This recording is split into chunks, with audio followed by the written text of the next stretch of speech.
شیخ مجھے حدیث یاد آ گئی آپ کی بات سے. اللہ کے نبی نے فرمایا کہ اللہ تعالیٰ کہتے ہیں کہ یہ روزہ میرے لیے ہے اور میں ہی اس کا اجر دوں گا. امیجن کریں, آپ امیجن کریں اس بہن کو کتنا اجر ملتا ہوگا. اللہ اس حدیث کے پیچھے جو ایک بہت ایک میرے اور آپ کے لیے ایک موٹیویشنل جو ایک ایلیمنٹ چھپا ہوا ہے نا, وہ مجھے آپ یاد کر رہے پیچھے سے. رسول اللہ صلی اللہ علیہ وسلم سے زندہ حدیث الصوم لی وانا اجزی کی, یہ حدیث قدسی بالکل حدیث قدسی. اور اللہ سبحانہ و تعالیٰ نے فرمایا کہ یہ روزہ میرے لیے ہے. اور اگلا جو جملہ ہے نا اس کے دو ترجمے کیے جاتے ہیں. ایک یہ کہ اس کی جزا بھی میں ہی, نماز پڑھتے ہیں, صدقہ خیرات ایچ اینڈ ایوری تھنگ, اور اس کا اجر کون لکھتا ہے؟ فرشتے لکھ رہے ہیں. لیکن اللہ سبحانہ و تعالیٰ ایک تو کہتے ہیں کہ اس کا اجر بھی میں لکھتا ہوں اور اس کا اجر دوں گا بھی میں. لیکن جو دوسرا ترجمہ ہے وہ یہ ہے کہ اس کی جو اجر ہے یا اس کی جو جزا ہے وہ میں خود ہی, یعنی جس نے گویا کہ میرے لیے روزہ رکھا اور اس کا اجر یہ ہے کہ میں ہی اس کا ہوں, الحمدللہ. اور اس کی مثال آپ اس طرح سمجھیے کہ محمود و ایاز کا ایک واقعہ ہے. محمود و ایاز سے, یعنی ایاز ایک اللہ والا ایک مجذوب شخص تھا اور اس سے بڑے لوگ تنگ تھے. وہ اپنی دنیا میں آباد رہتا تھا, اپنی دنیا میں مگن رہتا تھا. تو اکثر محمود غزنوی رحمۃ اللہ سے لوگ کہتے تھے کہ کیا آپ نے پاگل سا شخص اپنے ساتھ رکھا, لیکن محمود جانتا تھا کہ اس کے اوصاف کیا. ایک دن محمود نے اپنے دربار میں کہا کہ جاؤ آج تم جس چیز کے اوپر ہاتھ رکھو گے وہ تمہاری. اور کسی بشیر نے اس کی جو ہے وہ کرسی پہ ہاتھ رکھا, کسی وزیر نے اس کے تاج پہ ہاتھ رکھا, کسی نے اس کی تلوار پہ ہاتھ رکھا, کسی نے کسی چیز کے اوپر ہاتھ رکھا. اور ایاز نے پوچھا کہ محمود غزنوی نے پوچھا کہ ایاز تم, تو وہ محمود کے پاس آیا اور اس کے کندھے پہ ہاتھ رکھا. تو کہا کہ دیکھو تم نے محض بادشاہ کے تاج کے اوپر ہاتھ رکھا, اس کی کرسی پہ ہاتھ رکھا, اس کی تلوار پہ ہاتھ رکھا, اس کی پوشاک پہ ہاتھ رکھا, لیکن ایاز کتنا سمجھدار ہے جس کو تم پاگل کہتے ہو, اس نے بادشاہ پہ ہاتھ رکھا, گویا کہ بادشاہ جس کا سب کچھ اس کا. تو آپ اس حدیث کو سمجھیے کہ اللہ سبحانہ تعالیٰ سے کہ یہ روزہ میرے لیے ہے اور میں خود ہی اس کی جزا ہوں. اور جس کو اللہ میسر آ گئے, جس کو اللہ مل گئے, اس کو پھر کسی چیز کی احتیاج رہ جائے گی. اور جنت میں میرے اللہ سبحانہ تعالیٰ نے جس کو جنت میں اپنا دیدار عطا فرمایا, اللہ سبحانہ تعالیٰ کی محبت, اللہ سبحانہ تعالیٰ کا پیار, اللہ سبحانہ تعالیٰ کا فضل, اللہ کی رحمت, اللہ کی برکتیں جس کو میسر آ گئی, تو پھر اس کو کس چیز, اللہ الحمدللہ. یہ بہت الحمدللہ.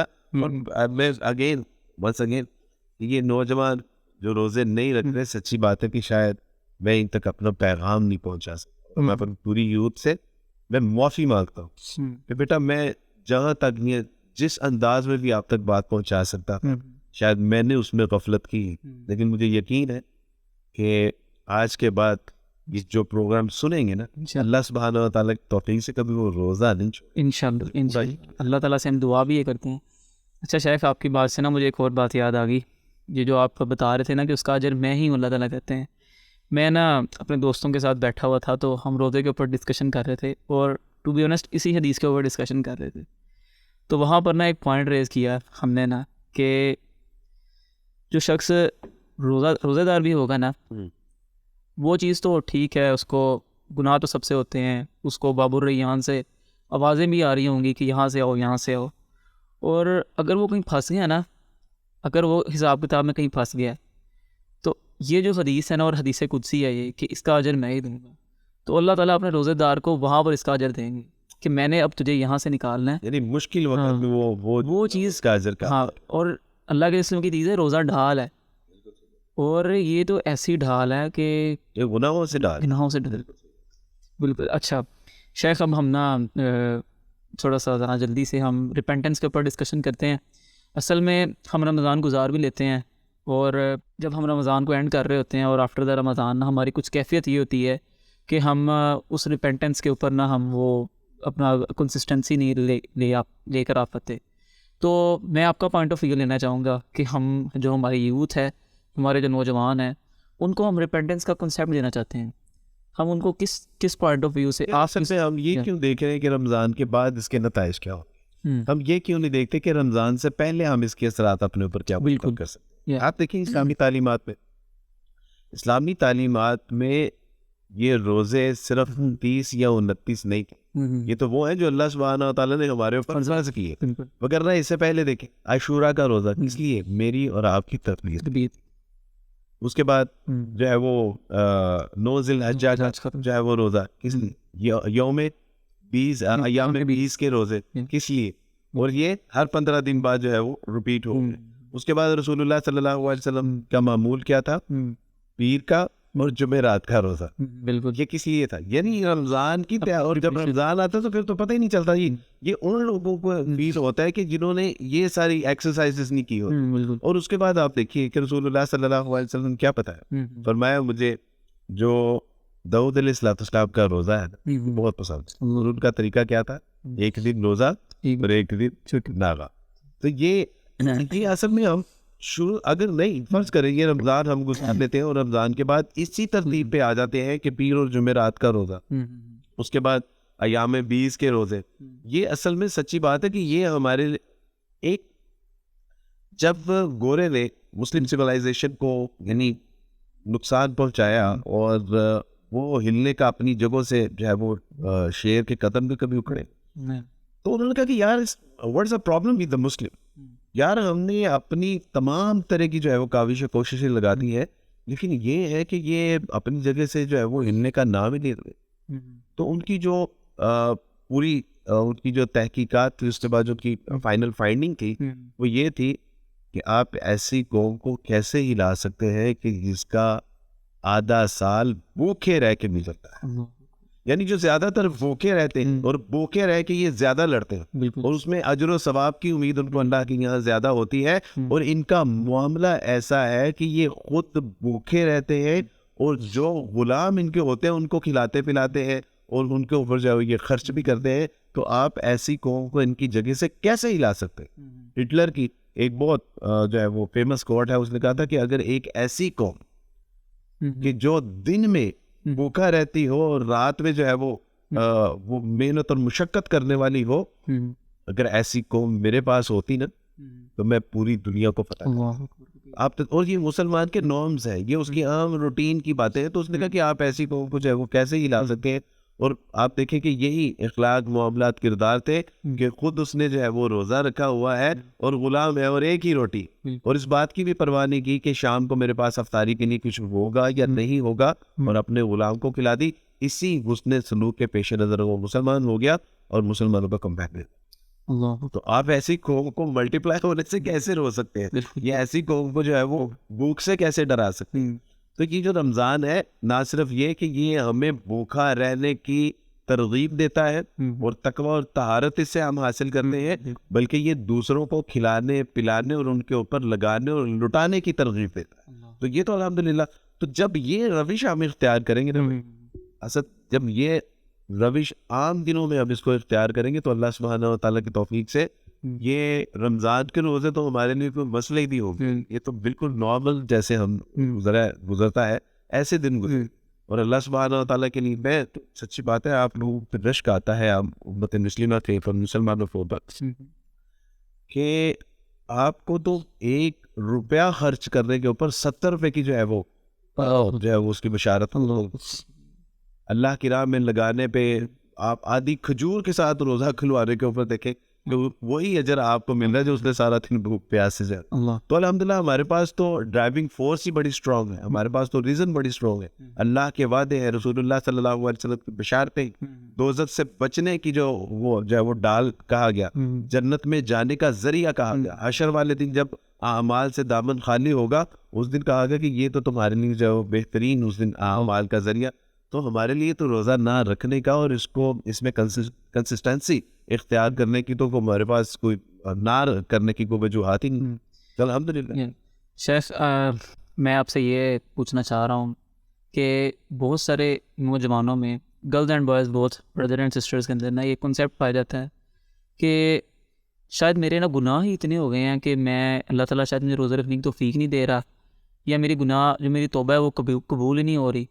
تو میں نا آپ سے اس کا پوائنٹ آف ویو لینا چاہتا ہوں کہ بہت سارے شیخ نے اس چیز کے اوپر ڈسکشن بھی کی ہوئی ہے، اور یہ جو ایک وہ بن گیا نا، وہ ایک چیز مائنڈ سیٹ کے اندر مائنڈ سیٹ ہو گیا جو ہمارا، کہ شاید میرے تو گناہ اتنے ہو گئے ہیں کہ اللہ تعالیٰ پتہ نہیں میری طرف رحمت کی طرف سے دیکھ ہی نہیں رہے، اور بعض اوقات بچہ آنا بھی چاہ رہا ہوتا ہے، لڑکا آنا بھی چاہ رہا ہوتا ہے. اصل میں ہاں یہ شیطان کا ایک وار. بالکل، میں اس چیز کے بارے میں آپ سے پوچھ رہا ہوں. بس اتنی گزارش کرنا چاہتا ہوں اور آپ سے ایک بات پوچھنا چاہتا ہوں. اس ساری دنیا کے گناہ ہر شخص جی بھر کے اپنی تمام زندگی میں گناہ کر لے جو وہ کر سکتا ہے، ان تمام گناہوں کو اکٹھا کر کے دیکھ لے کہ کیا وہ گناہ اللہ سبحانہ و تعالیٰ کی رحمت سے زیادہ ہے؟ اللہ نہیں، بالکل بالکل بھی نہیں ہو سکتے. اور میرے اللہ سبحانہ و تعالیٰ نے کہا کہ اگر انسان زمین سے لے کے آسمان تک اپنے گناہوں سے، اللہ سبحانہ و تعالیٰ اس کو معاف کرنے پہ قادر ہے، الا یہ کہ اللہ کے ساتھ اس نے شرک نہیں. میرے اللہ کا وعدہ ہے. اور پھر اللہ سبحانہ و تعالیٰ کا دین، یہ دین حنیف، دین مبین، کہ میرے جیسے اس دین کو جب پڑھتے ہیں تو میرے نہیں، میرے جیسے لاکھوں کروڑوں لوگ جو ہے وہ سر کے بل اسلام میں جو ہے وہ سجدہ کرتے ہوئے داخل ہوتے ہیں. اس دین کی ایک خوبی یہ ہے کہ اس نے گنہگار کو بھی کیٹاگرائز.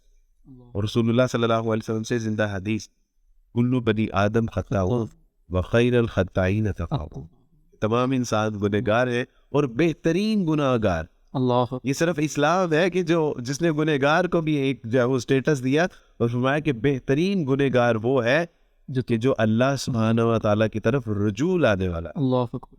اور یار اللہ سبحانہ و تعالیٰ کے حضور ایک بار توبہ کر کے تیرے بالکل ایک بار کہو تو صحیح کہ استغفر اللہ ربی من کل ذنب واتوب الیہ. اگر میرا اللہ تیرے سارے گناہ معاف نہ کرتا ہے تو پھر وہ میرا رب ہی کیا. ایک شخص کہہ رہا تھا کہ یا سنم اپنے محبوب کو یاد کری جا رہا ہے، اپنے بتوں کو پکاری جا رہا ہے. ہلکی سی اونگ آئی اور زبان جو ہے وہ پھسلی تو زبان سے محض اتنا نکلا یا سمت. اللہ سبحانہ و تعالیٰ نے کہا کہ جاؤ فرشتوں میرے بندے کو پوچھو تو کیا اس کی ہے. کہا کہ اللہ سبحانہ و تعالیٰ جی یہ تو اس کی زبان پھسلی تھی.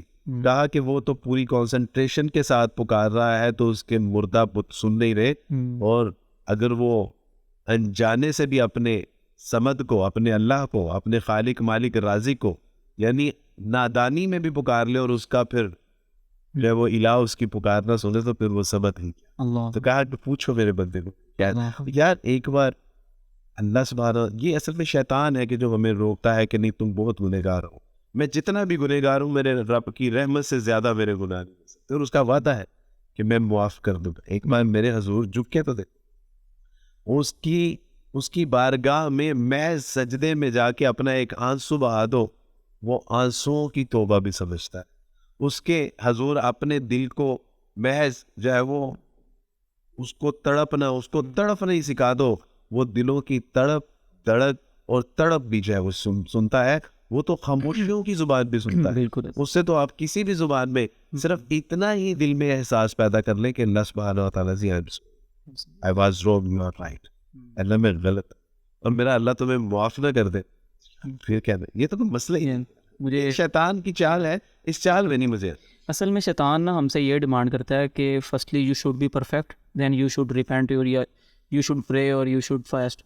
اصل میں اللہ تعالیٰ چاہتے ہی توبہ کہ یار توبہ کر لو، اور اس کے بعد تو آپ پاک صاف ہو. مجھے قرآن پاک کی آیت یاد آ گئی، اللہ من تاب the one who repent آمنا، اور وہ ایکسیپٹ کرتا ہے، دین ہی ایکسیپٹ فعمل عملا صالحا، دین وہ گڈ ڈیڈس کرتا ہے، فاولئک یبدل اللہ سیئاتہم حسنات، کہ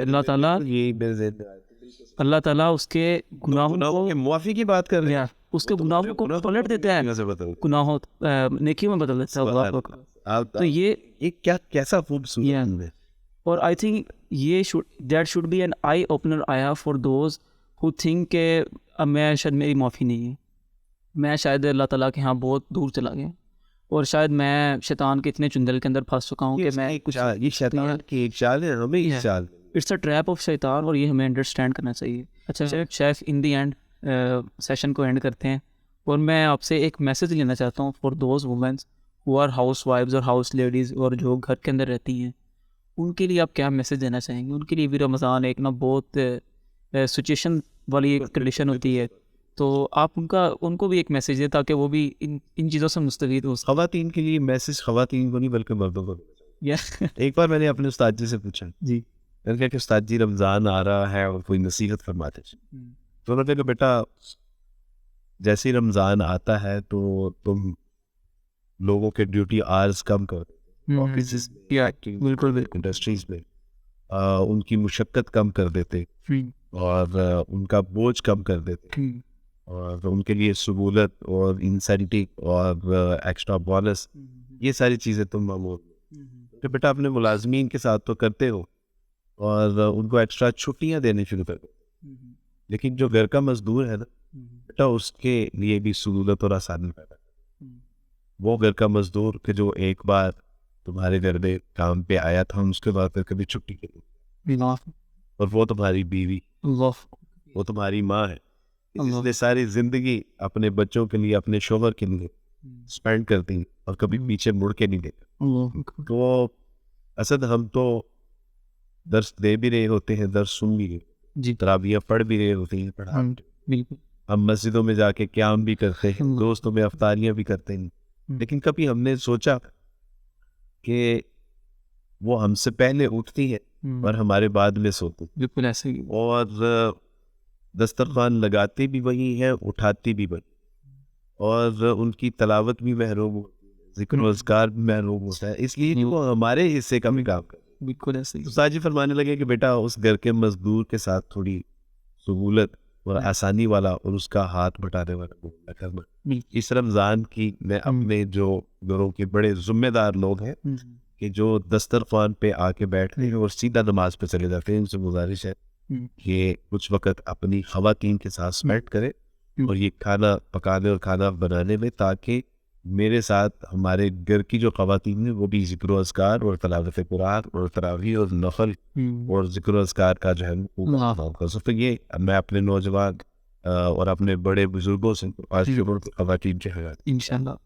اچھا شیخ، ان دی اینڈ میں آپ سے یہ ایک کوشچن پوچھنا چاہوں گا کہ مطلب رمضان کے بعد ہماری جو لائف ہے وہ کیسی ہونی چاہیے، کیونکہ ہم ایک بہت اچھی ایک وہ پیلس کھڑا کر کے آ رہے ہوتے ہیں، اور دیکھا یہ جاتا ہے کہ چاند رات کو یا عید والے دن ایسی چیزیں حرکات دیکھنے کو ملتی ہیں کہ بہت نیک لوگ اپنی نیکیاں ساری ختم کر بیٹھتے ہیں، اور وہ اس کو سارا بلڈوز کر دیتے ہیں۔ سارا مہینہ ایک مزدور نے جو ہے وہ مشقت کی، ایک عمارت کو تعمیر کیا، اور جس دن اس کو اجرت ملنے کا موقع آیا اور نہ صرف اس نے اجرت نہ لی بلکہ سارا سال پھر اس عمارت کی ایک ایک کر کے وہ دیوار جو ہے وہ گراتا رہتا ہے، اور پھر آخر سب کچھ تباہ و برباد ہو۔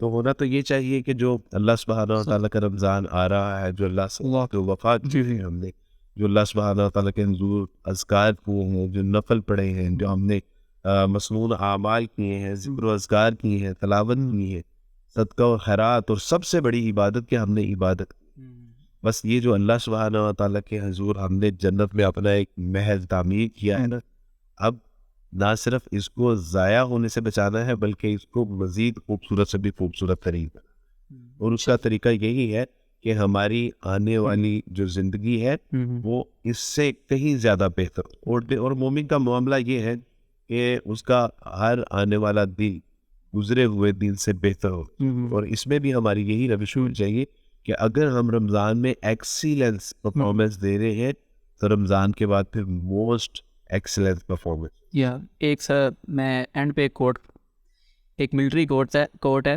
دا more you sweat in peace the less you bleed in war, کہ امن میں آپ جتنا پسینہ بہا لیں گے نا، آپ کو وار میں اتنا کم خون بہانا پڑے گا۔ تو یہ ٹریننگ ہے، جتنی ہم کر لیں گے، جتنا اپنے آپ کو پریپیئر کر لیں گے، اور جتنا اپنے آپ کو کھپا لیں گے، اپنا لٹا دیں گے زکوٰۃ کے ذریعے، صدقات کے ذریعے، اپنے روزوں کے ذریعے، تعاون کے ذریعے، گھر والوں سے تعاون کے ذریعے، جو اپنے پوائنٹ ریز کیا ماشاء اللہ خواتین والا، تو انشاءاللہ اس کا اجر تو ہم نے اللہ تعالیٰ سے لینا ہے، اور ہم اپنے آپ کو پریپیئر کریں گے نیکسٹ ٹائم آنے والے کے لیے، کہ یہ تو ہم نے اللہ تعالیٰ نے ٹریننگ فیز بتا دی۔ اب آپ کا آپ اگر مجھے اجازت جی یا بالکل کوئی والد نے کہا کہ بٹا دے اپنی ہستی کو اگر کچھ مرتبہ چاہے کہ دادا آنکھ میں بھی،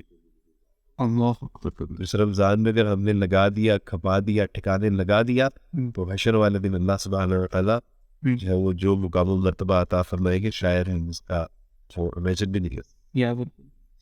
شیخ تھینک یو ویری مچ، جزاک اللہ خیر، آپ آئے ٹائم دیا آپ نے. میں دعا گیا ہوں اللہ تعالیٰ ہماری اس پوڈ کاسٹ کو قبول بھی کرے اور اس کو ہمارے جو سننے والے لسنرز ہیں زیادہ سے زیادہ لوگوں تک پہنچائے اور لوگوں کو اس چیز کو سمجھنے کی اور اس کے اوپر عمل کرنے کی توفیق عطا فرمائے. جزاک اللہ خیر.